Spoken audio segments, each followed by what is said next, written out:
जो भी कोई है उसके ऊपर 3 प्रकार का कर्ज है। देव ऋण, ऋषि ऋण और पितृ ऋण। देवताओं का कर्ज है हम पर कि जो कुछ हम खाते हैं वो देवताओं की कृपा से मिलता है। वो जल बरसाते हैं तब धरती में अन्न उपजता है और उस अन्न से हम अपनी क्षुधा को बुझाते हैं। ये प्रत्येक जीव के ऊपर ये ऋण है, कर्ज है। और पितृ ऋण है। माता पिता ने हमको पाल पोस करके बड़ा किया। हमारे पूर्वज जो चले गए हैं, जिन्होंने हमारे लिए कुछ न कुछ संयोज करके रखा, उन पितरों का हमारे ऊपर कर्ज है, ऋण है। और तीसरा ऋण है ऋषि। हम जिस गोत्र में आए हैं, जो हमारा गोत्र है, ये भाई ना, जिस गोत्र के हम हैं, हमारे वो गोत्र के ऋषि, जिन ऋषि मुनियों ने इन ग्रंथों को लिखा है, जिनमें हमारी मर्यादा है, जिन ऋषि मुनियों ने हमारे लिए पद्धति दी है, रास्ता दिया है, उन ऋषियों का कर्जा है हमारे पास। ये 3 ऋण हैं और हर व्यक्ति के पास है। तो कहे कि ऋणं प्रच्छेदकारी च गृहस्थाश्रमन्मुक्तम। गृहस्थ में आकर के ही तीनों ऋणों से व्यक्ति पूर्ण होता है। ये गृहस्थ ऐसा है। जब आप अपनी फसल को बोते हो या फसल काटते हो, उसमें से बहुत सारा ऐसी अंश है जो नीचे गिर जाती है, पशु पंखी ले लेते हैं। तुम्हारे घर में आया हुआ अतिथि भोजन लेता है, तुम्हारे पास कोई मांग करता है, तुम अपनी कमाई से कुछ देते हो। और 6 महीने के पश्चात, फसल आने के पश्चात या अपना कार्य निवृत्त होने के पश्चात व्यक्ति देवताओं की पूजा करता है, अपने खेड़े को पूजता है, अपने उस ग्राम देवता की पूजा करता है। उनकी छत्र छाया में हम पल रहे हैं। देव ऋण से पूर्ण होने के लिए हमको कुछ ना कुछ उपाय अपने घर में वेद मंत्रों का गायन, स्वाहा स्वाहा शब्द कहना, तर्पण करना, आहुतियां देना, यज्ञ करना, इससे देव ऋण से पूर्ण हो जाते हैं। फिर रह गया हमारे पास मातृ पितृ ऋण। माता पिता की सेवा करना, अपने बुजुर्गों की सेवा करना, जो चली गई दिव्यांग आत्मा है उनके प्रति श्राद्ध करना, उनके नाम से तर्पण करना, उनके नाम से किसी को भोजन देना, उनके नाम से कोई परिसर बनवा देना। तो पितृ ऋण से इंसान पूर्ण होता है। उसके पश्चात है ऋषि, जिसमें कहा गया है तीर्थ यात्रा करना, महापुरुषों का दर्शन करना और भगवान की कथाओं को सुनना। ये ऋषि हैं।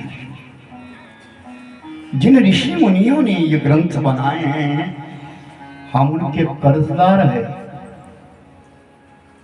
एक जन्म में नहीं, कई जन्मों में। हमारे पास मर्यादा है, इसीलिए तो माता पिता कहते सुबह उठो, जल्दी उठो, बिना हाथ मुंह धोए कुछ भी खाना मत। खाना खाने से पहले प्रार्थना करना, सोने से पहले प्रार्थना करना, बड़ों को आदर देना, सम्मान देना, ये हमारे ग्रंथ हमको सिखाते हैं। अंग्रेज या पाश्चात्य सभ्यता में रहने वाले लोग ये नहीं जानते। उन्हें दिन रात बराबर है। हम सूर्य नारायण को प्रणाम करते हैं। हमारी स्थिति ये है कि सूर्य सामने जैसे उगता है तो हर कोई व्यक्ति, एक सनातन धर्म का व्यक्ति है, पानी का लोटा लेकर के जलदान कर देता है। तीर्थ यात्रा करते गंगा मैया में कभी स्नान करते हर हर गंगे मुख से निकलता है, गंगा जल का पान कर लेते हैं, गौ को माता मानती है। हमारी मर्यादा है, ये हमारी संस्कृति है। इसको वैदिक संस्कृति कहा जाता है, जिससे हम पल रहे हैं। आज हम जिस कथा को श्रवण करने के लिए बैठे हैं, उस कथा का नाम है रामचरितमानस, मर्यादा पुरुषोत्तम श्री राम जी की पावन कथा। राम धरा पे आए, उन्होंने अपने माता पिता के प्रति क्या कर्तव्य किया, अपने राष्ट्र के प्रति उन्होंने क्या किया, ये सब हमको राम कथा सिखा रही है। भाई भाई के लिए क्या कर रहा है, पत्नी पति की ओर क्या कर रही है, और पिता पुत्र के प्रति कितनी संवेदना देता है, और पिता पुत्र के प्रति कैसी चाहत रखता है, ये हमें राम कथा सुनाती है। आज कथा से पहले में नूतन नया संवत आज प्रारंभ हुआ है, उसके विषय में थोड़े सा संक्षिप्त रूप में सुनाऊंगा। सब ध्यान से सुने। आज के दिन संवत्सर सुनने का बड़ा पुण्य है, और विक्रमी संवत 2082 आज प्रारंभ हो रहा है।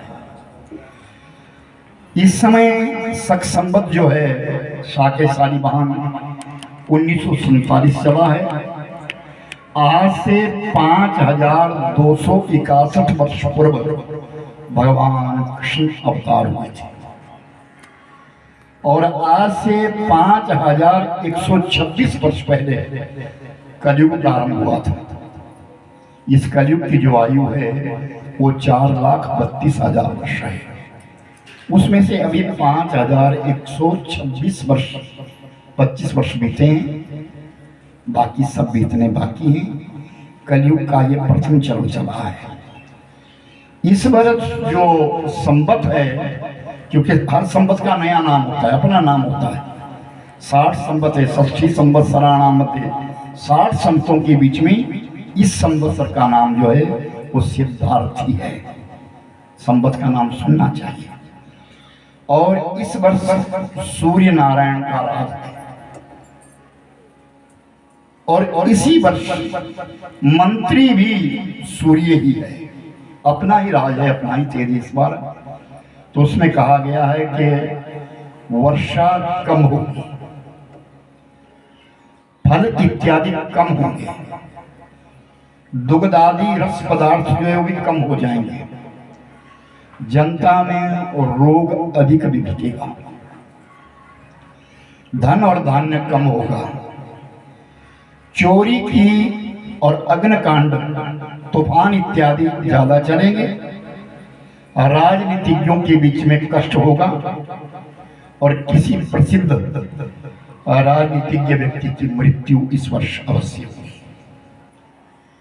ये सूर्य नारायण जो राजा है वो अपना बल बता रहे हैं।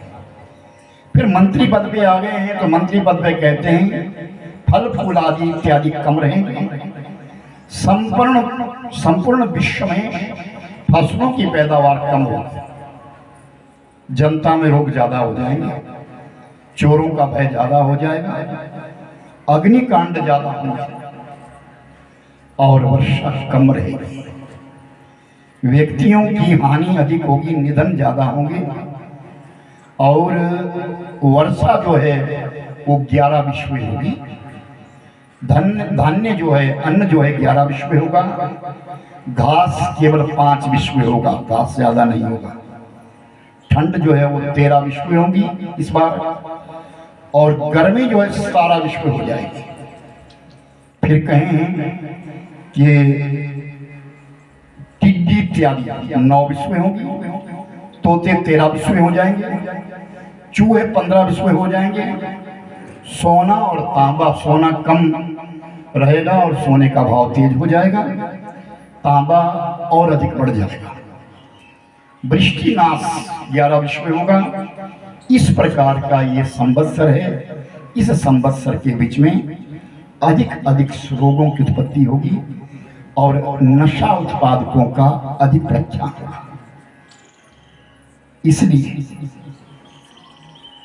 ये ध्यान रखिए कि हम जब भी कोई पुण्य कर्म करने के लिए बैठते हैं तो हमारे साथ हमारा धर्म बैठता है। आप अकेले नहीं आए हैं, बहुत सारा पुण्य है आपके पास, तब आप कथा में आए। जिसके पास पुण्य नहीं है वो कथा में तो बैठ ही नहीं सकता। वो तो कथा में आए तो उसको समय नहीं है। जिसकी झोली में पुण्य है वही भगवान की कथा को श्रवण करने के लिए बैठता है, वही परमात्मा की कथा को श्रवण कर सकता है। हरे कृष्ण कृष्ण कृष्ण हरे हरे, हरे राम राम राम हरे कृष्ण कृष्ण कृष्ण हरे राम राम राम हरे कृष्ण कृष्ण कृष्ण हरे हरे, हरे राम राम राम हरे हरे।